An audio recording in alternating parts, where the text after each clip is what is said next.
आज मुझे इस मसले को समझना है। देखिए, मैं क्लीन स्लेट के तौर पर आई हूँ, ये पक्ष में है कि इसके विपक्ष में रहना है, मुझे सिर्फ आप लोग ही समझाएंगे और कोई नहीं समझाएगा, और मैं किसी और से समझूंगी भी नहीं।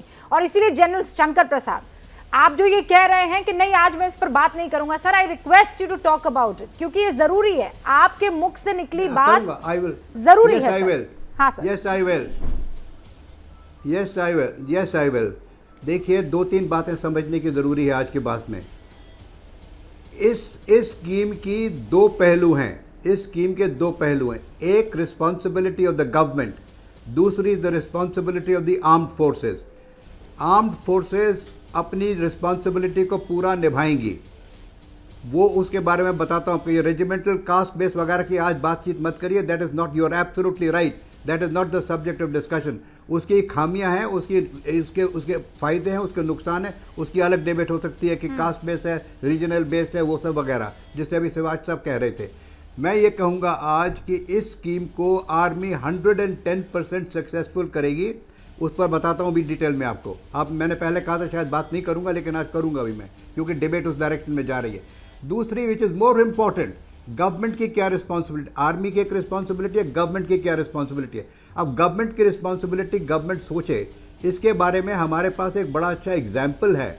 जब 1965 वगैरह की वॉर हुई, 62 की वॉर हुई थी, उसके बाद शॉर्ट सर्विस कमीशन शुरू हुआ था। शॉर्ट सर्विस कमीशन अफसरों के लिए हुआ था, उसमें ट्रेनिंग को रिड्यूस करके शॉर्ट सर्विस कमीशन अफसरों को दिया जाता था। उसके बाद जब उनको, या तो अगर वो उनकी परफॉर्मेंस अच्छी होती थी और वो वॉलंटियर होते थे, तो उनको रेगुलर आर्मी में लिया जाता था। लेकिन जो छोड़ना चाहते थे और जो आर्मी की तरफ से एक्सेप्टेबल नहीं थे, उनको एक प्रोविज़न था कि वो यूपीएससी में इम्तहान दे सकते हैं सिविल सर्विसेज का। उस समय बहुत लोगों ने सिविल सर्विसेज का इम्तहान दिया, कोई आईएएस में आया, कोई आईएफएस में आया, कोई इनकम टैक्स में गया, वगैरह वगैरह सर्विसेज। तो इस समय इससे ये जाहिर होता है कि जो व्यक्ति फौज के अंदर 4 साल के लिए आएगा, वो न केवल फौज की सिखलाई सीखेगा, बल्कि अपनी पर्सनल एजुकेशन को भी बढ़ाने की कोशिश करेगा। उससे वो एक बेटर ह्यूमन बीइंग बनेगा। अगर इस तरह का इम्तहान की कोई स्कीम बनाई जाए, हाँ, कि ये जो लड़के हैं बाहर निकल के, depending upon their educational qualification, they will be allowed to appear in regular examination of either civil services और ऑफ द बीएसएफ और ऑफ द सीआरपीएफ और वेरियस अदर गवर्नमेंट एजेंसीज। तो वो अगर इम्तहान में पास होते हैं, उनको थोड़ी सी रियायत मिली। आईएएस में पहले 5 सब्जेक्ट की होती थी, ये शॉर्ट सर्विस वालों के लिए 2 या 3 सब्जेक्ट में होती थी। हाँ। उनको उनकी मिलिट्री सर्विस की सीनियोरिटी मिलती थी। तो इस किस्म की अगर कोई स्कीम करे तो this will become a very popular scheme. तो हर एक व्यक्ति इसमें आना चाहेगा कि 4 साल फौज में हमें थोड़ी सिखलाई मिलेगी, पढ़ने का समय में। बात रही जहां तक आर्मी की, देखिए जनरल प्रसाद एक सेकंड, बिल्कुल, हाँ जनरल प्रसाद एक सेकंड, जनरल जे सिंह, हाँ मैं दूसरे पॉइंट पर आती हूँ, लेकिन जनरल जे सिंह कुछ कहना चाह रहे हैं और जनरल दयाल भी कुछ कहना चाह रहे हैं, बिशंबर दयाल। लेकिन उससे पहले जनरल सिंह, मैं सर प्लीज मुझे इस बात को समझाइए, और वो तमाम लोग जो तोड़फोड़ कर रहे हैं उनको समझाइए। अगर ये योजना अच्छी है तो कैसे अच्छी है सर, और अगर ये योजना अच्छी नहीं है तो क्यों अच्छी नहीं है? बस ये 2 मेरे बेसिक सवाल हैं। रूबिका, पहली बात तो ये है कि कोई भी नई स्कीम जो अमल में लाई जाती है उसके खिलाफ टिप्पणी जरूर होती है। चाहे वुमेन एंट्री की स्कीम थी, चाहे शॉर्ट सर्विस कमीशन की स्कीम थी, तो उनके ऊपर ये लोग कहते थे कि एक काबिल होंगे या नहीं। मैं आपको बताना चाहता हूँ कि एक्चुअल लड़ाई में भी और एक्सरसाइजेज में भी लेडी ऑफिसर्स को रात के 1 बजे मैंने देखा है इंजीनियर्स में सड़क बना रही रेगिस्तान में, तो वो किसी तरीके से कम नहीं है। लेकिन नुक्ताचीनी कितनी हुई थी उसके बारे में याद कराना चाहता हूँ। दूसरी बात, लोग कहते हैं कि ये 2-4 साल में क्या सीखेंगे। हमारे युद्ध में अब हमारा एक्सपीरियंस रहा है कि सिपाही भी परमवीर चक्र विजेता रहे हैं और विक्टोरिया क्रॉस भी जीता उन्होंने, सिपाहियों ने, जो 20-25 साल के थे। तो इसलिए मेरे को कोई शक नहीं कि ये नौजवान इनमें से जो अच्छे हैं वो तो समझ लो कि हीरो बनेंगे, या अच्छे लीडर, फ्यूचर जूनियर लीडर बनेंगे, इनमें से ही जेसीओ बनेंगे, इनमें से ही एनसीओ बनेंगे। तो इंडियन आर्मी की छवि में कोई तकलीफ, कोई कमी नहीं रहेगी। दूसरी बात मैं ये कहना चाहता हूं कि इनकी ट्रेनिंग में अगर कमी है, 9 महीने की जगह 6 महीने की गई है, तो हम सबको पता है कि जब 1962 की युद्ध हुई थी, वहाँ पे इमरजेंसी कमीशन शुरू किया गया था। जनरल शंकर प्रसाद ने शॉर्ट सर्विस बोला, नहीं, इमरजेंसी कमीशन शुरू किया गया था। उसमें कई अफसरों ने इतने काबिल तारीफ काम किया। तो ये चीज़ मैं बताना चाहता हूँ कि हमें घबराने की कोई ज़रूरत नहीं है, लेकिन इसके साथ साथ कुछ जिम्मेवारी गवर्नमेंट ऑफ इंडिया की है, कुछ जिम्मेवारी स्टेट गवर्नमेंट्स की है, कुछ आर्म्ड फोर्सेस की है, ताकि इन नौजवानों को हम ऐसे नहीं कि इस्तेमाल करके फेंक दें। उनको हर हालत में आगे उनका भविष्य उज्जवल रहे, उसके लिए हमको सब काम करना पड़ेगा।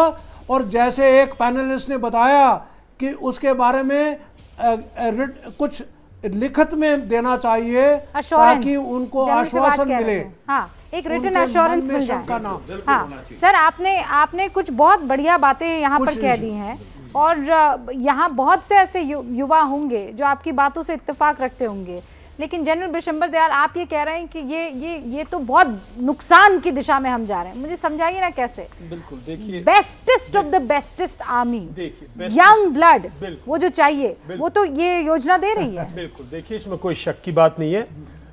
मैं वहीं से शुरू करता हूं जहां से मेरे सीनियर बोल रहे हैं। हाँ। पहली बात तो ये है कि देखो, क्या फौज के कर्नल्स ने, यूनिट्स ने, मैं फिर उसी बात पे आता हूं, दर्द था क्या उनको? उन्होंने बोला हमें चेंज कर दो सिस्टम। फौज, देखिए मेरे बड़े बड़े लोग बैठे, फौज बहुत डायनेमिक लीडरशिप है। मैं जब ये कॉन्फ्रेंसेस की बात कर रहा था ना, ये स्टैटिक यूनिट्स नहीं करती, डायनेमिक है। यहां हर चीज इवेलुएट होती रहती है। या आप शॉर्ट सर्विस की बात करें, आई डोंट नो बाकी को, मैं शॉर्ट सर्विस कमीशन ऑफिसर हूं, बड़ा काबिल यंगस्टर था, यूथ था इस कंट्री में, शॉर्ट सर्विस कमीशन ऑफिसर था। मेरी वाइफ इस प्रोग्राम को देख रही है। मैं 4 साल के बाद, जब सितंबर 83 में मुझे परमानेंट कमीशन मिलना था, उससे 2 महीने पहले मैंने सिर्फ शादी की, क्योंकि मेरी वाइफ को भी आज भी पता, और मेरे ब्रदर ने, जो कि उस टाइम पे मेजर थे, मेरे ससुर को बोला कि भाई देखो, हमारा भाई जो शॉर्ट सर्विस कमीशन है, कल वापस आ जाए। तो ये मैं एक साइकोलॉजी की बात कर रहा हूं। एक बच्चा जो 4 पुश्त का खानदानी, आउटस्टैंडिंग स्पोर्ट्समैन, टॉप क्लास अपने कोर्स में, ओटीएस के टॉप क्लास, फर्स्ट 5 में, राइट, वो बच्चा 4 साल तक दिमाग में ये लेके चलता, ग्रेजुएट जो पहले सिविल सर्विसेज के एग्जाम में सिर्फ 0.5% से जिसकी मेरिट ना आई हो, वो ये दिमाग में लेके चलता कि मेरे परमानेंट कमीशन मिलेगा या नहीं मिलेगा। तो पहले तो साइकोलॉजिकल बात करो। दूसरी बात करो, साहब क्या सेना ने मांगी? किसी ने भी नहीं मांगी। ये एक स्कीम ले आए आप, देखिए, ये एक स्कीम ले आए आप कि भाई सेना को हथियार खरीदने के लिए पैसे की जरूरत है, पेंशन बिल बहुत बड़ा है, उसको कम कर दीजिएगा। देखिए, मैंने कई टीवी चैनल्स पे बोल चुका हूं कि अगर आपको ये सेना की मॉडर्नाइजेशन में अगर आपके पास फंड्स नहीं है, टेक्नोलॉजी फंड बनाइएगा। टेक्नोलॉजी फंड में लोग इन्वेस्ट करेंगे। अगर अडानी और अंबानी 5 साल के अंदर अपनी इनकम डबल कर सकते हैं, तो क्या हमारा टेक्नोलॉजी फंड अपनी इनकम को नहीं, ऐसे इंटेलिजेंट लोग, इकोनॉमिक लोग जो करते हैं, जनरल दयाल जो कह रहे हैं, ठीक है, नहीं सर, एक बात छोटी सी और बात, देखो बार बार कह रहे हो आप साहब, सर साइकोलॉजिकल, और दूसरा आपने कहा क्या सेना ने मांगा, कैसे नुकसान होगा, वो तो ये असली मुद्दा, फौज कैसे नुकसान होगी। नहीं, पहले मैं 2 बिंदुओं पर बात करना चाहती हूँ। फौज कैसे कमजोर होगी, तो मैं इंडिविजुअल की बात कर रहा हूँ। हाँ, पहले मैं इंडिविजुअल पर मैं प्लीज, आप बहुत इंपॉर्टेंट बात कर रहे हैं, और इसीलिए जनरल से बात, ये जो जनरल बिशंबर दयाल बोल रहे हैं कि सेना ने मांगा, तो अगर सेना ने नहीं मांगा तो बगैर राय शुमारी के तो नहीं ना, सरकार को रात को सपना आया और कहा सुबह कि नहीं भाई हमको तो ये काम करना है। मैं ये मानने को तैयार नहीं हो रही हूँ। और देखो, मेरे को भी लगता है कि कहीं ना कहीं इंटरनल डिस्कशन हुई है, जो हमें क्योंकि हम रिटायर्ड हैं, शायद हमें नहीं पता। पर ये मैं सच बात मानता हूं कि दो बातें तो हैं कि गवर्नमेंट के आगे ये चैलेंज था कि किस प्रकार से वो मॉडर्नाइजेशन के लिए ज़्यादा से ज़्यादा पैसा डिफेंस फोर्सेस को दो, क्योंकि जो डिफेंस बजट है उसका ज़्यादातर पैसा आपका रेवेन्यू में चला जाता है 75%, जिसके अंदर पे और पेंशन है। तो कहीं ना कहीं गवर्नमेंट के ऊपर प्रेशर था कि किसी तरीके से पेंशन को डाउन किया जाए और कैपिटल फंड को बढ़ाया जाए जिसमें मॉडर्नाइजेशन हो सकती है आदमी की। तो ये तो मुझे लगता है कि एक ख्याल था, मगर यह भी सच्चाई है क्या यही तरीका है मॉडर्नाइजेशन का, क्या और कहीं से भी हम फंड इकट्ठा कर सकते थे? ये एक डिस्कशन का पॉइंट है। मगर मैं ये समझता हूं क्योंकि ये पॉलिसी अभी आ गई है और ये सच है, अब हम क्यों नहीं इसके अंदर ऐसे पॉइंट लाएं जो खामियां हैं, कमियां हैं, उनको दूर करके इसको और लुक्रेटिव बनाएं। जिस प्रकार से ये बातचीत हो रही थी कि क्या होगा इनका 4 साल के बाद, अगर ये लेटरल अब्जॉर्प्शन हो जाती है तो फिर ये विन विन सिचुएशन है। दूसरी पॉइंट ये थी कि किस प्रकार से इनके, अगर मान लो एक जवान शहीद हो जाता है तो आप 2 क्लास क्यों कर रहे हो, एक रेगुलर एक ये अग्निवीर, उनको सबको उतना ही पैसा मिलना चाहिए जितना कि एक रेगुलर को मिलता है। अगर ये भी कर देती है तो बड़ा अच्छा पॉइंट होगा। और तीसरा मुझे लगता है कि आपको मोटिवेशन करना देना पड़ेगा, क्योंकि 4 साल में हमें तो ये भी देखना है कि ये जो आप समझा पा रहे हैं ये युवाओं को समझ में क्यों नहीं आ रहा है?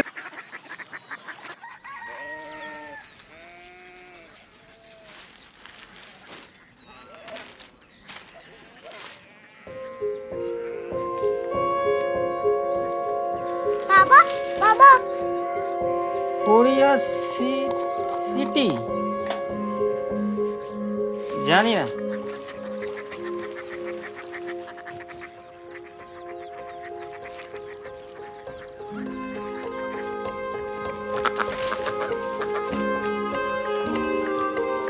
Korea city?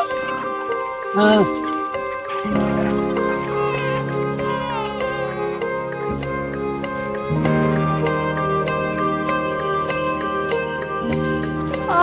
कोरिया सिटी कहाँ पे है? शहर अंग्रेजी लगे हैं।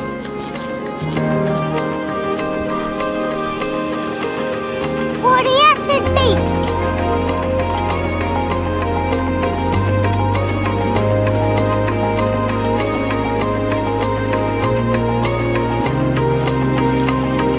वो बहुत दूर है।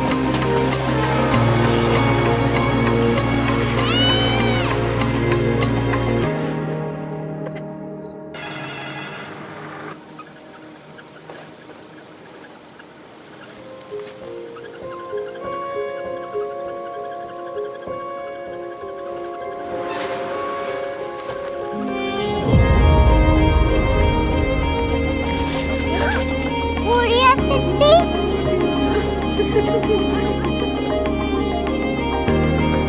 दुनिया को नहीं, कुछ लोग बड़े होते हैं। कोरिया सिटी कहाँ है? प्रोफेसर साहब को पता होगा। हो, ये छोटा वाला ग्लोब लगता है और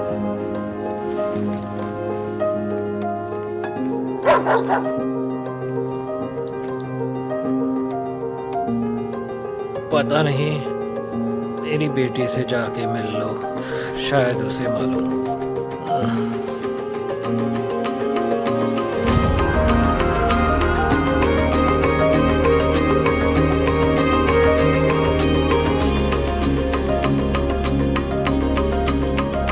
हाय,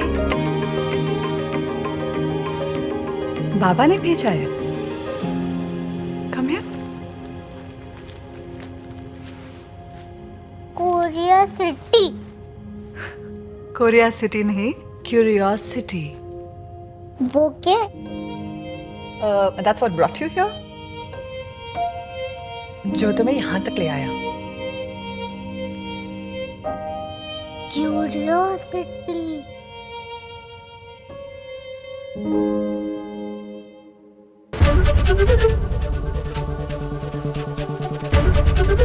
एबीपी न्यूज आपको रखे आगे।